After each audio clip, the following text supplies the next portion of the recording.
In 1901, two English women named Anne Moberly and Eleanor Jourdain were wandering the gardens in Versailles.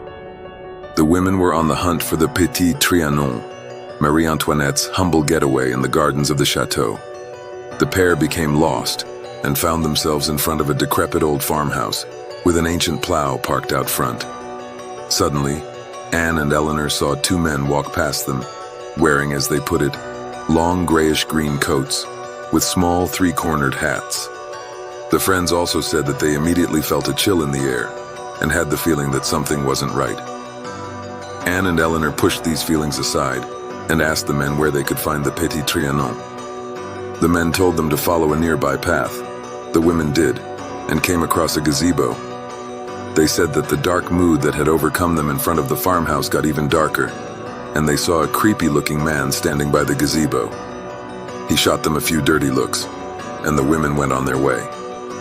Suddenly, someone came rushing towards them and urged them that they were going the wrong way. He told them to cross a bridge, and they would find the Petit Trianon that way. They entered a building which they thought was what they had been looking for. Inside, they saw a woman sitting and sketching, and she wore an old-fashioned dress. They heard a door slam and saw a footman running out of a nearby building. He told them that the real entrance to the Petit Trianon was actually on the other side of the building. The pair followed his lead and found other tourists waiting to enter the Petit Trianon. The lady stated that the somber mood had lifted, and the rest of their afternoon at Versailles was pretty uneventful. When Anne and Eleanor returned to England, they were still feeling a little spooked. They got together to discuss what they had seen. It turns out that they didn't see the same things. One of the women said that she had never seen a woman sketching, and the other said she had never seen some of the other figures her friend did.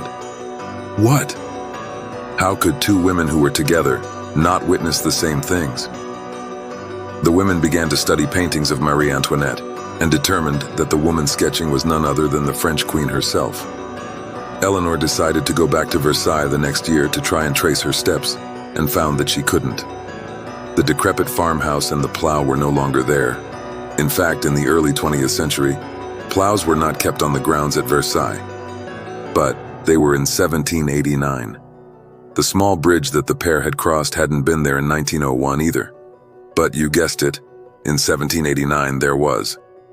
The men dressed in green could have been wearing the uniform that Marie Antoinette's guards wore in 1789, and the creepy man they had seen at the gazebo had a striking resemblance to one of the Queen's enemies, the Comte de Vaudreuil. And that woman sketching? It was no one else but Marie Antoinette. The Phantom of the Opera is one of the most famous legends of Paris and is related to the history of the Opera Garnier. In 1873, Ernest, a pianist, was disfigured in the Salle Pelletier fire. The unfortunate lost his companion in the disaster and sank into deep sadness. Hopeless, Ernest decided to isolate himself from the world and hid in Opera Garnier's basement, which was then under construction. Ernest spent the rest of his life in the dark corners of the building until his last breath. He ate the fish from the underground lake of the opera, and his cries of despair could be heard backstage. Since his disappearance, several strange facts have occurred in the Opera Garnier. A machinist was found hanged, but the rope would have strangely vanished. The fall of a chandelier during a performance, which instantly killed the spectator seated in seat number 13. And what could be easier than attributing them to the Phantom of the Opera, who would still haunt the corridors of the famous theater? All these mysteries have fed the imagination of many writers, including Gaston Leroux. He was the writer of the famous novel The Phantom of the Opera, a worldwide success largely inspired by this legend. And it seems that Ernest continues to enjoy the opera, as the Lodge Number 5 is permanently rented by a mysterious stranger. This lodge is strategically located in the theater, so its occupant can see but not be seen. The Père Lachaise is one of the most beautiful Paris cemeteries. It is also a place full of legends, like the one linked to Countess Demidov. Countess Demidov was an extremely wealthy lady of Russian origin who died in 1818. She rests in a white marble sarcophagus surrounded by 10 Doric columns, which does not go unnoticed among the neighboring tombs. In her will, she bequeathed her entire fortune, around 2 million rubles, to the first person who would come and watch beside her tomb for 365 days and 366 nights. There are a few rules to respect, though. The only activity authorized in the grave is reading, and her guardian is allowed a daily outing of 1 hour, which must take place during closing hours of the cemetery. The Countess was very understanding, and meals were delivered directly to the tomb. Several candidates tried the adventure, but they all lost their minds after a few days. The one who lasted the longest watched over the Countess for 3 weeks but ended up losing his mind. At the end of the 19th century, the body of a young woman was fished out of the Seine in Paris. The body was transported to the morgue, then located on the Ile de la Cité, hoping that a loved one would recognize it. The pathologist observed no sign of violence and concluded that it was a suicide. Captivated by the beauty and serenity of her face, an employee of the premises decided to create a death mask of her, molding it directly on the lady. This mask was later sold worldwide, and the unknown of the Seine became famous among artists for its serene beauty and the mysterious death behind it. Ironically, this mask served as a model for making the famous first aid doll on which we all practice the first aid exercises. This makes her the most kissed woman in the world today. When visiting Notre Dame is again possible, visitors will notice the remarkable work on the cathedral's side doors. Back in the 14th century, the construction of Notre Dame was almost completed, except for some last details. It was Biscornet, then a young ironworker endowed with a particular talent, who was entrusted with the decoration of Notre Dame's side doors. But the time granted to him was too short, and despite his genius, he panicked at the magnitude of the task. Then, the devil appeared to him, offering the ironworker a pact. He would help him carry out his work in exchange for his soul. This diabolical agreement was signed with Biscornet's blood, who did not hesitate much.